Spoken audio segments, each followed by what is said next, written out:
Bonjour, je suis Vincent Ambrès et nous voici dans la suite de la retouche du portrait de Mathieu. Donc comme je vous ai dit dans les précédentes vidéos, on a traité sur Lightroom, finalement après on est passé sur Photoshop pour travailler avec Silver Effect, et dans la précédente vidéo je vous ai montré le Dodge and Burn sur les calques gris. Maintenant on en est là et je vais vous montrer le travail que j'ai fait en fait avec les courbes. Hop, c'est un travail que l'on voit qui est très léger, voilà, mais qui donne un caractère un peu plus poussé en fait au portrait. Donc on va revenir là, on va repartir à zéro, on va allumer voilà la première courbe qui a servi en fait à un autre Dodge and Burn en fait. Vous voyez, j'ai été chercher l'outil hop qui est là, sélection par plage de couleurs en fait, pour pouvoir en fait sélectionner une partie du visage en fait de Mathieu qui était la partie on va dire où la lumière était le point chaud, quoi, la lumière la plus forte, pour pouvoir en fait y apporter une retouche. J'ai légèrement atténué cette partie-là. Alors ça se voit peut-être pas trop là, ou légèrement. On va essayer peut-être de zoomer un peu sur la photo pour que ça soit un peu plus précis. Voilà.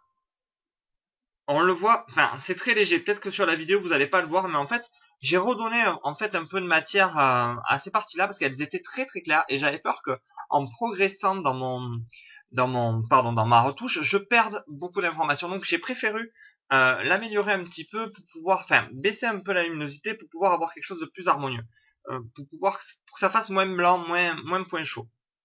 Donc voilà, je me suis servi d'une courbe. D'abord j'ai fait sélection, plage de couleurs, j'ai sélectionné cette partie-là, j'ai baissé pour avoir une tolérance, vous voyez, hop, et avoir la partie que je voulais. Et après, je suis revenu sur la courbe que j'ai baissé légèrement. Première étape. Deuxième étape, en fait, vous allez voir, là, c'est le même calque, même masque de fusion que j'ai en dessous, mais que j'ai inversé en fait.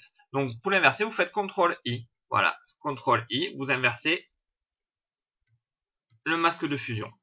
Pourquoi? Parce que je voulais pouvoir apporter une modification au reste.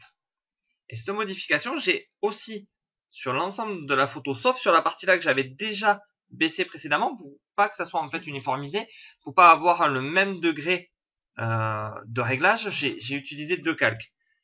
Deux calques de réglage.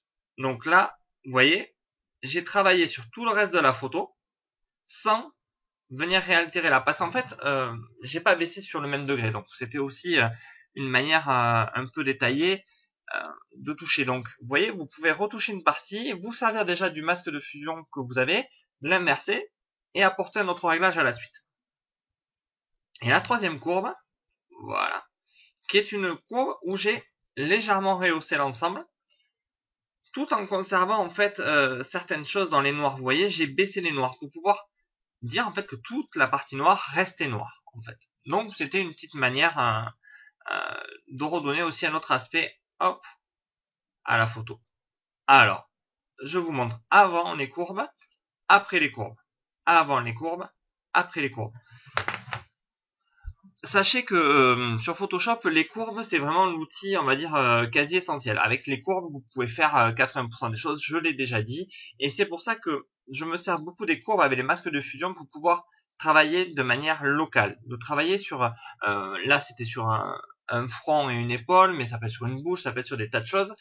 Avec des plages de couleurs en plus, c'est hyper facile à faire.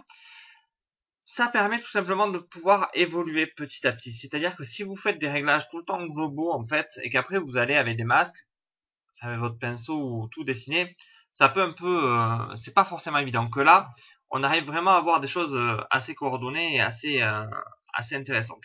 Et puis de toute manière, la retouche c'est une évolution. On part d'un point, on essaye quelque chose, on fait varier quelque chose, on passe à un autre, on bouge, et des fois, on revient sur un réglage global pour ramener vraiment un caractère à la photo. Mais dans mon sens, il n'y a pas d'étapes qui sont perdues. Je veux dire, toutes les étapes sont importantes, toutes les étapes ont leur intérêt. Donc voilà, donc là c'était la petite vidéo sur les courbes et sur le portrait de Mathieu. Donc je vous dis à la prochaine vidéo, elle arrive rapidement et on traitera des détails et des dernières petites retouches. Voilà, je vous dis à bientôt, merci, au revoir.